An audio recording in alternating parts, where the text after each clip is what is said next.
So we're gonna go through just the basics of objection handling. The first one that we're gonna go through is I need to think about it right here. So this is the common one, handling objections. I'll give you guys like the basis of objection handling. So we just gave them the options. So typically the objection's gonna come when you're like, okay, Miss Betty, now our biggest challenge is to see if we can even get you approved. But kind of fill me in, as a mother thinking about your daughters, do you want to go with the 10,000 or the 20,000? What would give you the most peace of mind? Okay, so I'm gonna teach you guys the framework that I use, and then we're gonna go ahead and role play it together. So I'll walk you through it first. Okay, so you always want to acknowledge their objection. She says, well, I need to think about it. Okay, perfect. I totally understand that you need to think about it, and it's, you know, it really is important that you do think about it, but you know, kind of fill me in. When you say that you need to think about it, is it more of like the price, or are you just like not really sure if you need it? Okay, Damian, what would you say there? Yeah, to be honest with you, Peter, I just need to go over it with my family. You know, I feel like this is something that we need. But I just, you know, we're a family. You know, we just talk about everything together, you know, before making decisions. So I really just want to talk to my family about it before really locking in something. Yeah, absolutely. It's really smart. So this is a different objection that we're going to train on, but let's say you just tell me the price. So, yeah, so is it more the price, or you're just not sure if you need it? It's the price, to be honest with you. Cool. Like, I'm not sure if I could pay that monthly. Okay, so it sounds like to me that your biggest worry is the price. So we acknowledge it first, and then we ask them, is it the price? Or are you not sure if you need it? And that's called isolating the objection. With seniors on a fixed income, what do you think their most common concern is?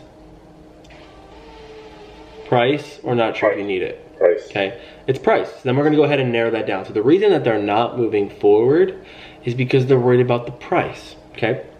So then you're gonna go ahead and help them realize that the price is the reason that they're not moving forward. And it's by something like this. Now, oh, I see it. So it sounds to me that you really do value having the life insurance. You're just really most concerned that you make sure you find something that just fits the budget and that's comfortable and affordable for your budget each and every month. Is that about right, Damian? Yes. Okay. Yes, Peter, that's correct. And then we're gonna go ahead and make a suggestion. Okay, I see here, Damian. And is it okay, can I make a suggestion to share with you what most of my clients do who, you know, have a family of 3, who live in Michigan, you know, so it's called labeling here. We're gonna label them. Can I share with you what most of my clients do who typically need to, you know, think about it? You know, can I share with you what they typically do? What are you gonna say? Yeah, Peter, that's fine. Okay, what most of my clients do, this is called the downsell, okay? So we know that the price is too expensive for like the 10,000, so we're gonna downsell them.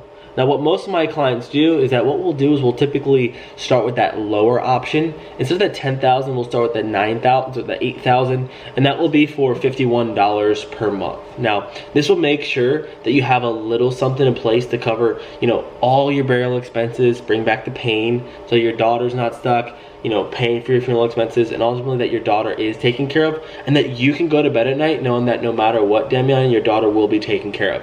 And I want you to know that, Damian, I'm going to be your agent for life. So when things do change, we can always like increase the coverage later down the road, but ultimately that $8,000 option will still be that solution that will give you the peace of mind that you've been looking for. Does that sound fair?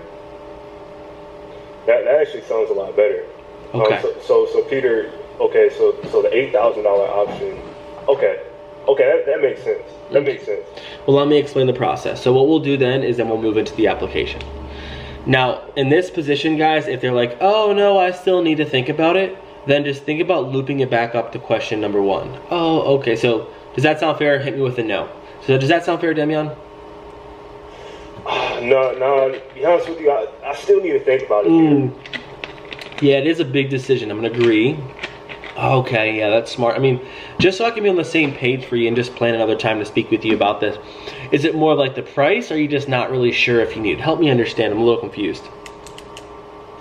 To be honest with you, I'm just not. Oh, you can't. I just need. I'm not sure if I need it. To be honest with you, I'm not sure if I need it right now. There's a lot that my family's going through, and there's just a lot right now. You know, I may have to wait for like another couple of months or so. Yeah, well, I don't want to get something that you don't need. I mean, what makes you feel like you don't need it? I mean, earlier you told me that if something happens, that your daughter's gonna be paying for your burial expenses. And are you okay with that kind of? Are you okay with that outcome? Does that seem like the case for you? No, I'm not okay with that. To be honest with you, I want to make sure that you know they're taken care of. God forbid anything happens. Okay, so your price. So mainly you want it. It's more the price that you're really just most concerned about. That and that $8,000 for that $64 is just still too high. Yeah. To be honest with you, that $8,000 is still just it's a little bit too high for me. Okay. Well, what can I do is what we can do is, can I make a suggestion again? What most of my clients do who need it. What we'll do instead is we'll start with that's the $5,000. This will at least give you something in place, because you told me earlier, if you pass, your daughter, she don't have the money. She's gonna have to go to her grandmother. Her grandma don't have the money, and this is gonna be a terrible situation. You told me that earlier. And ultimately, let's start with the $5,000. Make sure you have something small in place, and then again, I'm gonna be your agent for life, and then we can increase it later down the road. Does that sound fair? All right, that 5,000 actually sounds. I didn't know that was an option. That actually sounds a lot better. Okay, cool. So we're just continuing the process. Acknowledge, isolate objection, and then make the suggestion with the downsell. And eventually they're like, no. Like, you want to loop them 3 times. So if you go through this multiple times, the key here is with objections. If they just give you an objection and you say, okay, no worries, let's talk on Monday, that ain't gonna work. You really got to work these people. It's called the red zone here. If you get really good at the red zone, this is a separator. Because most people need it, they're just scared of making a decision, and they need you to help them make that hard decision. Okay, so we'll break this down slowly, like together. Does anybody have any questions so far about the objection handling, about how that process works, where I need to think about it?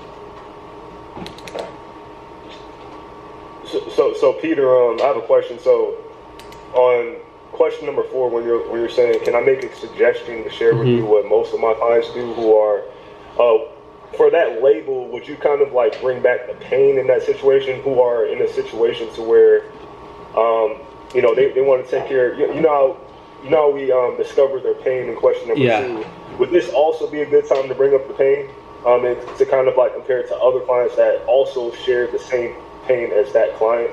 It's not so much the pain. I wouldn't share similarities, but I would say like label them as like mothers who are on fixed incomes, or fathers who are single dads, or seniors who have COPD. More about that grouping. Got it. Okay. Cool. Let's try it together. We'll kind of do a little round robin here. So, Damian, get me to pick the options. So kind of fill me in here. We'll start there, and then I'll create the objection. As far as so just make up the price. So kind of fill me in here. As a father, do you want to go? Do you feel like the 10,000? Oh, gotcha. Okay. Like, yeah, let's go there. Gotcha. Okay. So kind of fill me in, Peter. Do you want to go with the $10,000 option or the $15,000 option? Well, which one would give you the most peace of mind at this point? You know, I could probably. I don't know. I'm not really sure yet. I just need to. Maybe the 15,000, but I just need to think about it before I make a decision. Okay. Gotcha. You just need to think about it. I totally understand, Peter, and I think that's important to you, for you to definitely think about it. Now, when you say that you need to think about it, would you say it's the price, or are you sure if you just are you not sure if you need it at this point? Yeah, Jake, I'm like, well, I know that I need it. It just, I'm on a fixed income. What would you say there, Jacob? Mirror that first. Oh, I hear you, Peter. You're on a fixed income, is that right? Yeah. Yeah. Well, can I make a suggestion? So, a little too far down there. Too far down. Isolate the objection. Oh, gotcha. So it sounds like you do value having the life insurance. You just need to make sure you can find something in the budget and it's comfortable and affordable each month. Is that about right? Yeah, I'm just, that's just a little steep. I'm really on a tight income with Christmas and all that coming up. Edgar, what are you gonna do next? Oh, nice job, Jake. All right, Peter. So yeah, you're really on a fixed income, and you've got presents that you got to buy for this holiday coming up, right? Mm-hmm. Okay. So Peter, can I make a suggestion here? Can I share that with you? So make a strong suggestion. Andrew, can I make a suggestion to share with you what most of my clients do who are on tight budgets? Can I share with you what they typically do? Try that. Okay. Peter, so I understand that you gotta make some buying decisions. I'm sorry, you gotta buy some presents here in the holidays coming up, Peter. So, Peter, can I make a suggestion to you to share with you what most of my clients do here? Sorry. Can I make a suggestion to you here, Peter, to share with you what most of my clients do who are in a position where they do need to buy other things and are on a tight budget and they really need to think about it and what they typically do here? Peter, what most of my clients do Pause. is typically... Pause here. So this is good. You're doing good, Edgar. And this is the first time. No worries. So we want to first get the yes here. So this is a question. So just ask this again as a question. Read it with me. I'm gonna do it with you first, and then just read Roethlisberger. Don't worry about your tone. Can I make a suggestion to share with you what most of my clients do who are on a fixed income and need to think about it? Can I share with you what they typically do? Just try that with me. Okay. Can I make a suggestion to share with you what most of my clients do who are typically on a fixed income and need to think about it and what they typically do? Sure. Perfect. So once you get the yes, then we can go ahead and present the down sell option. Brandon, you want to go ahead and give that a go? This is the suggestion part here, the down sell. Yeah. Cool. So what most of my clients do is typically start with a lower option for the $50 per month. Mm-hmm. This will make sure that you have a little something in place to make sure that, obviously, that you're like you mentioned before, that your daughter can still take care of your cremation. Make sure that everything's taken care of as far as that's concerned, and that you can still go to bed at night knowing that your daughter will be taken care of. Also, I also want you to know, Peter, I'll be your agent for life. When things change, we can always increase the coverage later down the road. But ultimately, this $8,000 option will still be a solution that'll help give you peace of mind that you've been looking for. Does that sound fair? Sure, that works. Cool. Yeah, so always ask, does that sound fair? And then be quiet, and then they'll give you the objection. Or they'll say yes. So good job. Cool. And then let's say I don't say. I'm like, well, you know, like I told you, I really just need to think about it. Michelle, what are you going to do first? I would think that I would have to loop back around, but Yeah. this is where I do get stuck. And I start fumbling because I fumbled this before just yesterday. So, like, come back to me with that second objection. Yeah. I don't want to be, like, too pushy. You want to be pushy here. Because here's the thing. Okay. Like, you have to really feel people out. Like, if they explain, like, the value, well, if I die, my sister's going to be stuck. Like, these people typically have a really big problem, right? And if you don't push, then you're going to let them go out throughout their life without the problem. And you might be the last person that they spoke to that couldn't solve the problem. So you want to have a lot of conviction here, and you really want to help people make a decision. So what you're going to do is then you're going to go loop them again. So you're like, oh, you want to be very understanding. I totally understand. So just go back to question number one, but be very understanding. So Brandon asked me, does that sound... Okay.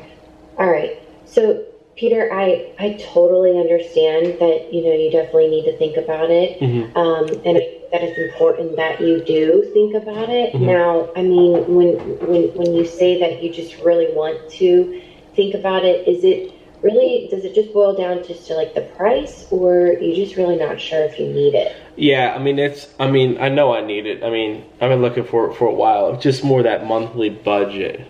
What would you say next?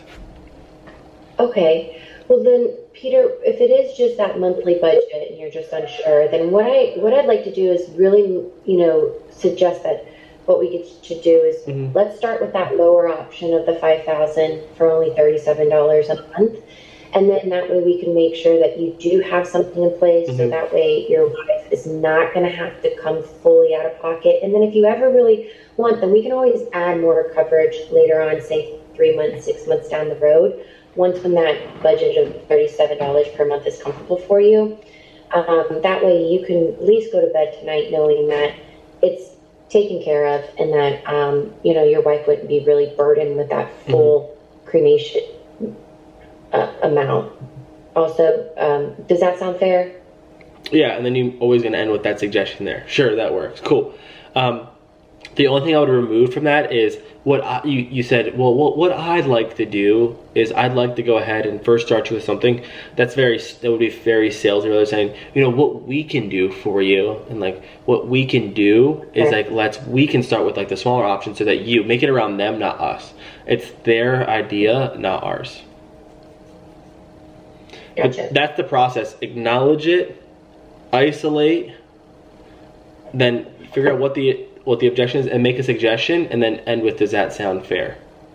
Okay, is anybody else? Okay. Mason, are we good? Do you have any questions about that? Yeah, no, this is great. I had, I don't know if it was yesterday or the day before, but I think it was yesterday, because I got the lady through so many objections. We finally got her a number, and I fumbled trying to pull this out, and it was kind of sloppy, and I lost her, but this is perfect. This is very, very helpful. Okay. Cool.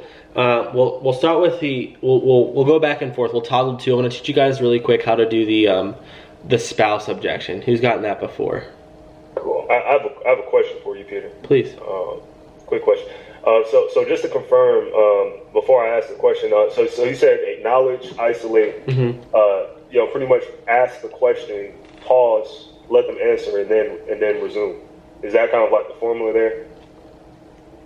Yeah, that's kind of like the breakdown. But what do you mean pause before I resume? Because you said after you ask the question, just pause and listen. Yeah, let's just do this really quick, Damien. I'll give you an exercise. Let's say we're best friends, and I call you up. I'm like, hey man, you want to get ice cream tonight, and I want to go to the movies. Okay. Yeah. Here's what I'm gonna do. I'm like, hey Damian, just do it back with me. I'm like, hey Damian, dude, I'm thinking we should go to the movies instead of ice cream. I'm really trying to cut my calories. I'm trying to lose some weight. What's really why don't you want to go to the movies tonight? Can you ask that one more time just to make sure? Yeah. So I call you up. So I want you guys to think this. Objection handling is not like a magic formula where you just say things and they just say yes. It's a conversation of just like, well, what's your concerns? Like, what are you going through? Like, why not? And you just strip away the concerns like an onion. You want to peel back the onion of like, what's their concerns? Why are they not thinking they want to go there? And then eventually you can solve for that and then move them forward. So it's not like one-liners that like strike people. And people are like, oh yeah, the lights are on. They're like, yeah, let's do that. No, you have to peel back their concerns. So I call you. You want to play? I'll do this. You want to go play basketball tonight, and I want to go play soccer tonight. And I call you like, hey Damian, like, hey, instead of playing basketball tonight, let's go play soccer. What are you gonna say?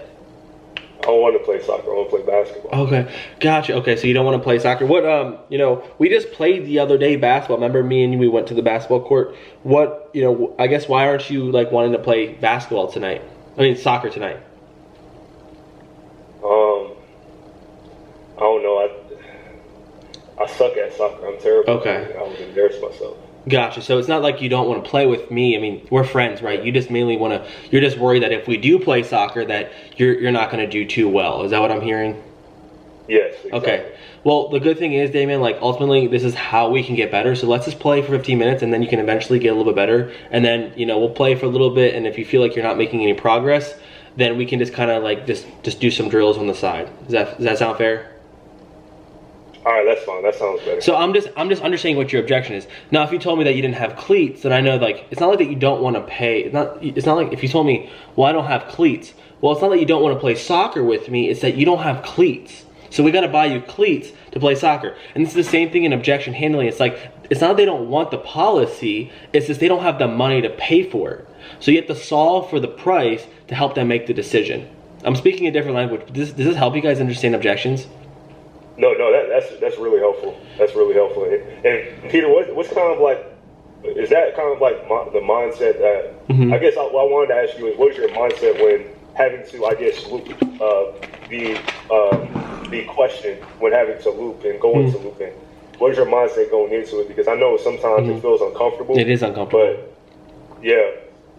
So like, what is your mindset to say like, hey, no matter what, they're getting this policy because it's great for them? Yeah. The mindset is if I don't help them, they're never going to help themselves. So I need to be comfortable with the awkwardness. I need to be comfortable with the hard questions. I need to be comfortable with kind of patting them on the butt. Like, we're going to do this because these people have procrastinated their whole life with their finances, with their health, their relationships, with everything. So what do you think they're going to do when if this comes up again? They're going to procrastinate. This is my last opportunity to help them. So I'm going to be comfortable with the uncomfortable. So Michelle, that's for you. You got to really challenge them or they're not going to make it. Because if I said, hey, Demian, why don't you want to play soccer with me? What would you say? Why don't you want to play soccer? I'm terrible at it, man. And I don't have any cleats as well. Seriously, I don't have any cleats. Okay. You don't have any cleats? Well, no worries. We can play in like 2-3 weeks. That's not a problem. Well, let me know when you get your cleats, and I'll see you soon, okay? And that's what we do to these people. We don't even try to like help solve their problem. It's like, all right, whatever you want. But if I want you to play soccer with me, well, Demian, how about we just go up to the store and go to like Payless? They got cleats for $10. We don't have to get the $50 cleats. We'll get the $10 ones first. And then once you start playing in those cleats, you start getting better, we can always upgrade your cleats. Does that sound fair? It's the same as that. Am I speaking your guys' language, or is this not making sense? Yeah, no, it's totally making sense. Yep. Okay, it's a conversation, not like you're just helping them. Like, okay, well, what are your worries? What are your concerns? Like, we'll work through it together, and you kind of help them make the decision, almost like they're like a 3-year-old. Like, okay, you're gonna put your toys here. Why didn't you do this? And you kind of have to have that frame with these people because they're not gonna make decisions. You really got to help them. Yeah. If they keep coming back with that same objection and I keep wrapping it back around, and I go and I'm for the sale 3 times, at what point, when you hear it in their voice, Demian, I told you I'm not playing soccer today. Can you just, we're not doing this. And then I'm like, okay, I'm going to hold back a little bit. So it's really in their tonality. You're going to hear it if they start being aggressive, then you're going to kind of pull back. Oh, I'm sorry. I was just trying to help. And then maybe schedule another time to call. Okay. But you really want to try to get to that point of pushing them just before they're about to kind of crack on you. Then you can kind of feel it. Then you kind of want to back off. But at least get them to try to get there. So the goal is to kind of it's like we're kind of like a kid. Well, I guess it's like the mindset of it's like I see how you really need this, so I'm going to do my best to put you in the position to be successful because you may not see it for yourself, but I see it. I see it from a bird's eye view that you need this. So I'm doing my best to put you in the best position to be successful. I'm not getting off the phone until we find a solution. Yeah, you told me that when you die that your daughter's going to have to start a GoFundMe. And you just bring back everything in Discovery, you bring that back as ammunition. Because that's why it doesn't make sense. Objections don't make sense because objections only come when you don't get enough pain, typically. So objections, if you're getting a lot of objections, you're not getting enough pain. So that's the correlation there. That means you're not diving deep. You remember Blaze's sale yesterday? The lady was like, yeah, let's do it because how would that make you feel? What is that going to do for you? When she opens up like that, there's not much to think about. It's like, I know I have a problem, let's solve it. So objections come from a poor discovery. Cool. We'll go into the I need to speak to my spouse. Word track's gonna do. Okay, so we'll go through it together. It's kind of similar. It's acknowledge, isolate, a hypothetical, a prepare, and a downsell, and a solution. So let's go through this together. Jacob, start us off with acknowledge, or start us off with, now Peter, kind of fill me in. Does the 10,000 or the 20,000 start us off there? Yeah, Peter, kind of fill me in here. Does that 10,000 or the 15,000 give you the peace of mind that you're looking for? Well, we could probably do the 10,000, but before I make any decisions, I'm gonna speak to I need to speak to my kids before I make a decision. Okay. Yeah, that's not a problem. just so we're on the same page, when you speak to your wife, are you concerned about like the price, or are you just not sure you need it? Yeah, use my kids. Kids, wife, spouse are all the same objection. When you say you need to speak to your kids, just tie it back. Okay, so You're good. yeah, sorry. Just so we can be on the same page here, when you say you need to speak to your children, are you more concerned about the price, or are you just not sure if you need it? Well, it's not that I don't need it. I just want to make sure, that my kids, would agree with, just my kids. I always ask my kids about everything. So I just want to make sure it kind of fits with them. Yeah, I hear you. You always want to make sure your kids, know what you're doing. Is that right? Mm-hmm. Yeah. I mean, it sounds like you really value having it. Are you sure, like, would you be talking about the price, or you just want to fill them in? Like, kind of fill me in a little bit. Yeah, I just want to make sure, that they, it fits the budget, and that, that it's comfortable for me every month. Okay. You just want to make sure if it fits the budget, is that right? Mm-hmm. Okay, gotcha. And I'm just curious, if your kids were here with you right now, would they really be mad if you got like a small policy to make sure that, they're not stuck paying for the funeral, they're not having to GoFundMe pages, anything like that? Would they really be mad at you? No, probably not. Okay, so, I mean, it sounds like just as a father, you just make sure we're on the same page. Are we unprepared here? I think I messed that up. Yeah, we're unprepared. And it says Okay. and it sounds like. Sounds like, mm-hmm. Yeah. I was reading like hypothetical, and then I know. Okay. It sounds like that as a father, Your kids would be on the same. Oh, so it sounds like as a father, your so kids would actually be on the same page Yeah. with you then. Okay, sorry. I was like stumbling over that. Okay, it sounds like that your kids would be on the same page with you then. Now, Peter, can I make a suggestion to share with you what like most of our clients typically do who need to speak to their children? Can I share what they typically do? Now we're going to the suggestion. Sure. What do they do? Yeah, so Peter, what we can do is we can start with the starter option, which is the 4563. This makes sure that you have a little something in place so that your children are not stuck, paying the bill on that day and, having to scrape the yard, find any kind of money they can. This will just make sure that your family's taken care of, and ultimately this will give you some time to speak with your children about these options. And then after you speak with them, you can always just call me back and we can increase the coverage amount if necessary. But at least you can go to bed at night knowing that, you have something in place for your children and they're not stuck in a bad situation. Is that fair? Does that sound fair? Yeah.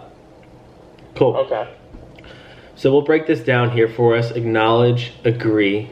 So just want to make sure that we're on the same page. It's basically like, do you need to, what do you need to speak to with your kids about? Is it more of like the price that you're not worried or you're worried about, or you're just not sure if you need it? Okay.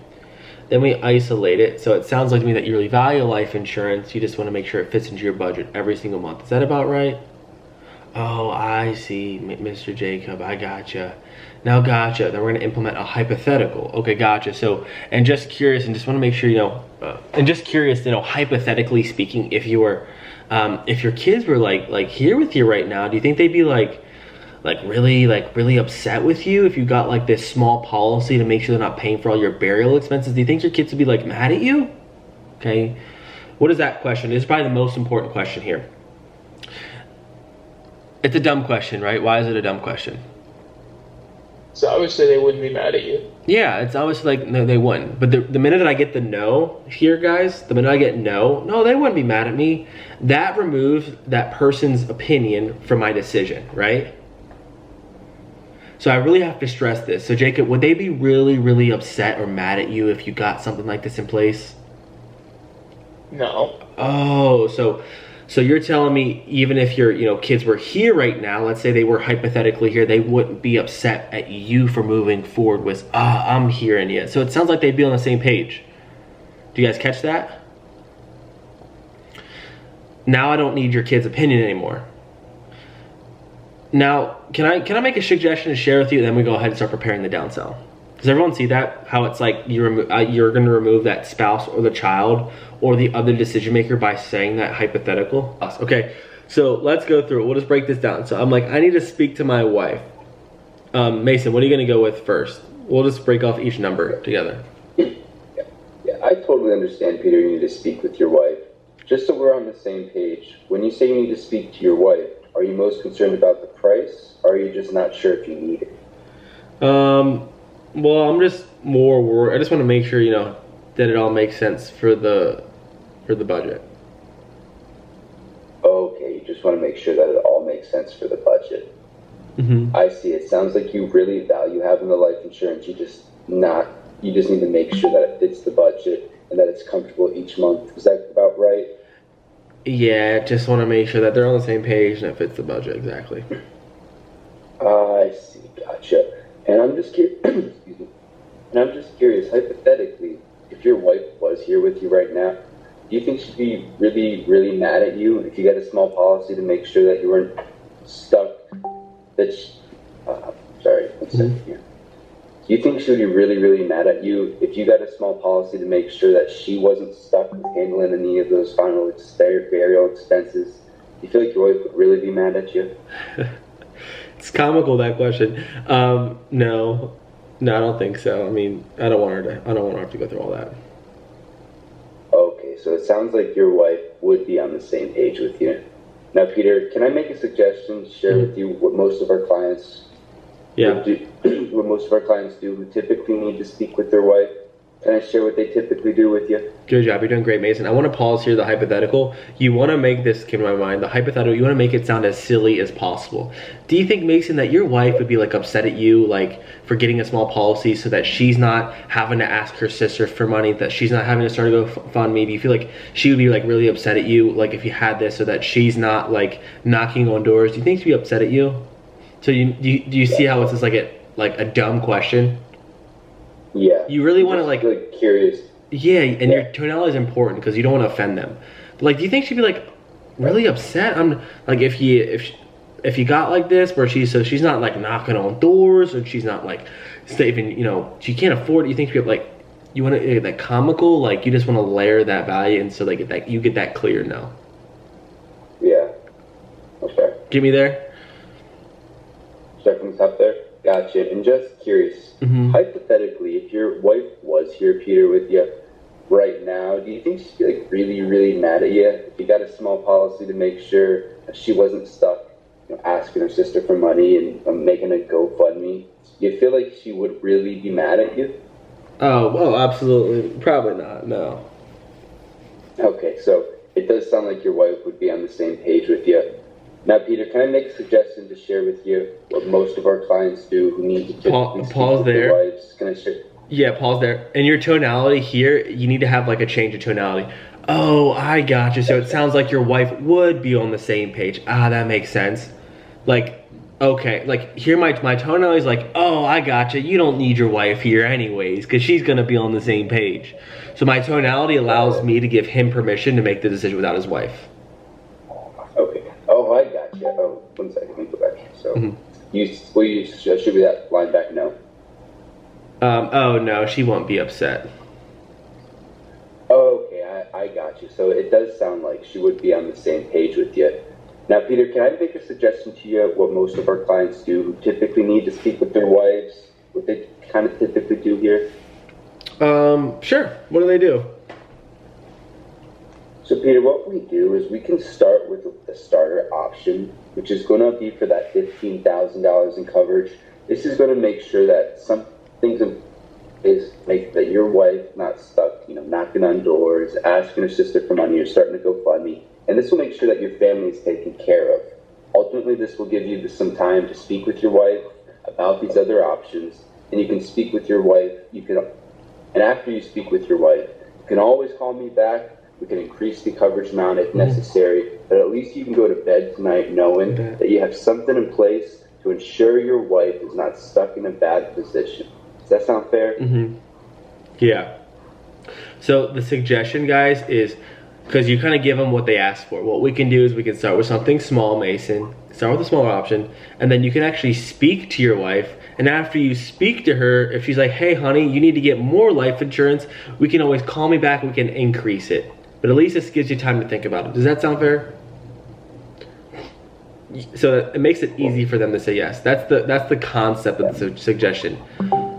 A lot of people go the wrong way and says, oh, well, first we have to see if we can get you approved here, Michelle, first. And then if you do get approved, at least you have something to think about. And then if you think about it with your wife and she tells you no, then you can always call me back and cancel it. We will never sell life insurance like that here because you're just setting yourself up for disaster.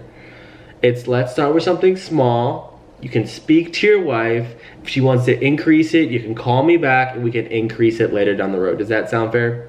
So do you guys see the differences there?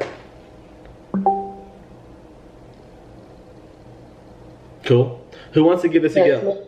What'd you say? It's changing in tonality and conviction is going to be key. Yeah, for both of these examples, guys, your conviction is so important when it comes to the suggestion. If you're like, well, what most of my clients do, like at the end here, like these are all words, but like they have to hear that. Like your conviction and that pushing them across the finish line is how you make the suggestion is so important. What most of my clients do, Michelle, is we'll just typically start with the 10,000, and you can always, for that 8,000 a month, this will make sure they have something in place. And then, make sure your daughter's taken care of. That's boring. It's not conviction. There's not a lot of heart behind it. So you gotta have a lot of conviction. You gotta make a strong suggestion, and you wanna make a hard suggestion to say no to. Mm-hmm. Does that sound fair? Okay. And then moving forward. Now your tonality is important here too. Like Mason, we just went through that. The hypothetical, like it's very tongue-in-cheek, it's comical. If you said, okay, gosh, and you think your wife would be mad at you here if you think she'd be really upset if you got a small policy and you were stuck with the burial expenses, do you think she'd be upset at you? Like, it's not gonna deliver well. So it's very, right. So those are really important here in your objection handling. Definitely, got it. How do we feel about these two objections? Good. I feel more confident, Mm-hmm. a little bit more confident. I'm just going to have to drill over them and practice to overcome. Yeah, let's do some role play. We'll finish up here. I'll give you guys all a different objection. We'll have to handle it. Okay. Who wants to go first? We'll have both of them up. I'll give you two different